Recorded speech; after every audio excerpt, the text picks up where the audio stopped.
देखिए, दिनांक 29/5/21 को थाना बीबी नगर के बाहपुर गांव में एक 26-27 वर्षीय मोहित कुमार जो बीडीसी के सदस्य थे, इनको संदिग्ध परिस्थितियों में कार में लाद कर ले जाते हुए लोगों के द्वारा देखे जाने पर उनके परिवारीजनों को सूचना दी गई और इस मोहित के चचेरे भाई महावीर ने थाने पर एक तहरीर दी।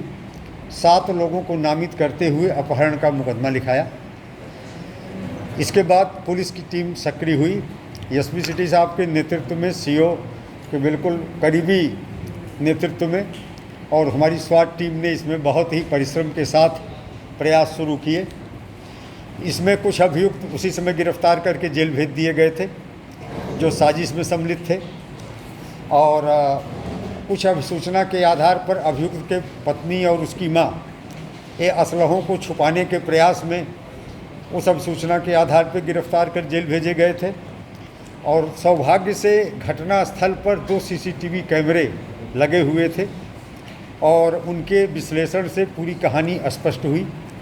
कहानी कुछ इस तरह से निकल के आई कि जो मृतक है ये मोटरसाइकिल से पीछे से आया, आगे आगे इसके वो कार चल रही थी जिसमें नामित अभियुक्त थे और उसने ही कार वाले के ड्राइवर के साथ झगड़ा शुरू किया कि तुमने पीछे से टक्कर मारी है और करीब आधे घंटे तक दोनों पक्षों के बीच में, जिसमें एक तरफ अकेला मोहित था मृतक, दूसरी तरफ ये कार वाले थे, एक दूसरे के साथ गुत्थम गुत्था करते रहे, झगड़ा करते रहे और उसी में कुछ लोगों ने छुड़ाने का भी प्रयास किया।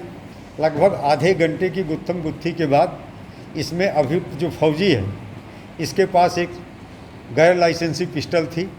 इसने पिस्टल से फायर किया जो सीसीटीवी कैमरे में माने कुछ होता हुआ सा दिख रहा है, फायर जैसा। इसके बाद एक भगदड़ होती है और फिर इस मोहित को उस कार में लाद करके ये लोग लेके चले जाते हैं। मोहित की मृत्यु हो गई थी गोली लगने से। ये इसे ले जाते हैं गढ़ के पास हापुड़ जनपद में और श्मशान घाट पर लगभग 200 मीटर का पक्का खड़ंजा टाइप का है, उससे बिल्कुल गंगा के किनारे तक गाड़ी को ले गए और इन्होंने उसके शव को गंगा जी में अंदर लगभग 50 फीट 30 फीट अंदर जाने के बाद जहां कमर तक पानी था वहीं पे शव को डाल दिया। इसके बाद जो इस बीच में इन्होंने मृतक के मोबाइल फ़ोन को एक चलते हुए ट्रक में फेंक दिया ताकि पुलिस गुमराह होकर उस दिशा में जाए और वो हरिद्वार तक ट्रक गया।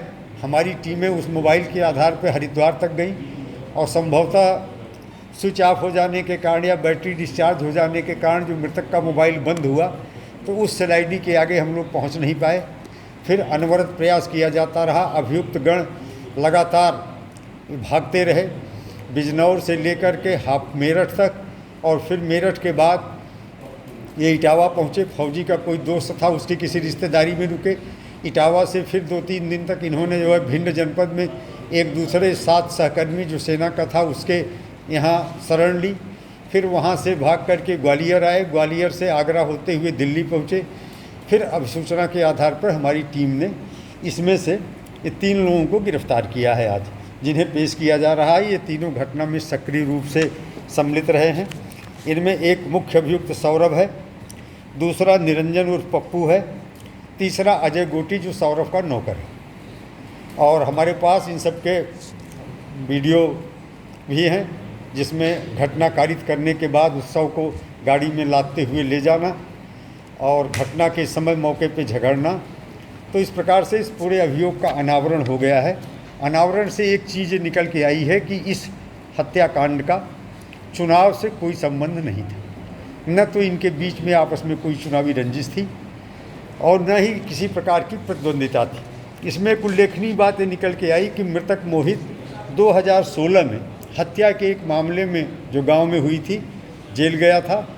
जिस व्यक्ति की हत्या हुई थी वो इस घटना के मुख्य अभियुक्त फौजी जो है उसके परिवार का था। तो इस प्रकार फौजी के मन में पहले से ही एक प्रतिशोध की भावना मोहित को लेकर थी। साथ ही कुछ तात्कालिक कारण आ गए जिसमें मोहित स्वतः आकर के इन लोगों से उलझ गया और लड़ने झगड़ने लगा। इसी क्रम में ये घटना हुई। सर, तलाशने के लिए लगातार 2 दिनों तक हम लोगों ने बहुत प्रयास किए और उस प्रयास के क्रम में ये जानकारी निकल के आई कि जिस कपड़े को मृतक पहने हुए था उस कपड़े का एक शव सोमवार के दिन, पिछले सोमवार के दिन, ये अमरोहा जनपद की सीमा में कुछ नाविकों ने बताया जो मछली आज मार रहे थे कि एक बहता हुआ वहाँ देखा गया था जो इस कपड़े में था।